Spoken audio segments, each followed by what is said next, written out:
মাত্র ১ মাস আগে দেশের মুখ উজ্জ্বল করার স্বপ্ন নিয়ে আফ্রিকার মাটিতে শান্তিরক্ষী হিসেবে যোগ দিয়েছিলেন নাটোরের লালপুর উপজেলার বোয়ালিপাড়ার শাহাবুদ্দিন ও মর্জিনা খাতুনের ছেলে কর্পোরাল মাসুদ রানা। মিশনে যাওয়ার মাত্র ৭ দিন আগেও পরিবারকে বলেছিলেন ভালো কিছু নিয়েই ফিরবেন।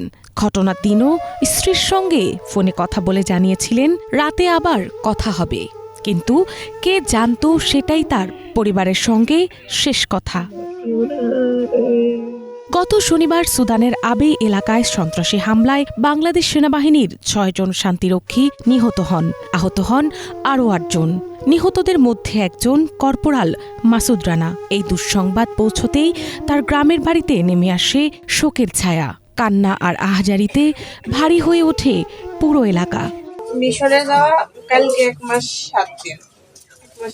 ১ দিনের মাথায় তো কাল ৫টার সময় মারা গেছে।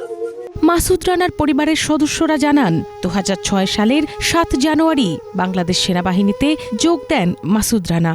দীর্ঘ ১৯ বছর বিভিন্ন ইউনিটে দায়িত্ব পালনের পর সম্প্রতি তিনি জাতিসংঘ শান্তিরক্ষা মিশনে সুদানে যান। হামলার খবর শোনার পর থেকে পরিবারের পক্ষ থেকে তার সঙ্গে যোগাযোগের চেষ্টা করা হলেও তা সম্ভব হয়নি।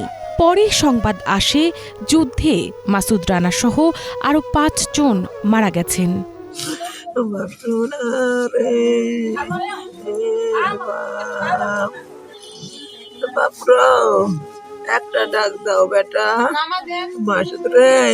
ছেলে হারানোর শোকে বারবার মাসুদ মাসুদ বলে আহাজারি করছেন তার বৃদ্ধ মা মর্জিনা বেগম।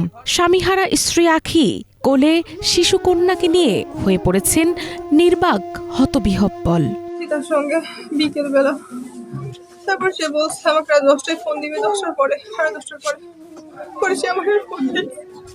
আমি তাকে নেটে পাইছি, সে আমার ফোন ধরেনি। ও আমাকে আধা ঘন্টা সময় নিয়েছে রেস্ট করার জন্য। তারপরে আমার ফোন ব্যাক করবে ডিউটি যাওয়ার আগে। আধা ঘন্টা শেষ হচ্ছে না। গত রবিবার ফেসবুকে বাংলাদেশ সেনাবাহিনীর ভেরিফাইড পেজের একটি পোস্টে বলা হয়েছে, সুদানের আবেই এলাকায় জাতিসংঘ শান্তিরক্ষা মিশনের আওতাধীন কাদুকলি লজিস্টিক বেইজে শনিবার স্থানীয় সময় আনুমানিক দুপুর ৩টা ৪০ মিনিট থেকে ৩টা ৫০ মিনিট পর্যন্ত বিচ্ছিন্নতাবাদী সশস্ত্র গোষ্ঠী কর্তৃক ড্রোন হামলা পরিচালনা করা হয়। উক্ত হামলায় দায়িত্বরত ৬ জন বাংলাদেশি শান্তিরক্ষী শহীদ হন এবং ৮ জন শান্তিরক্ষী আহত হন।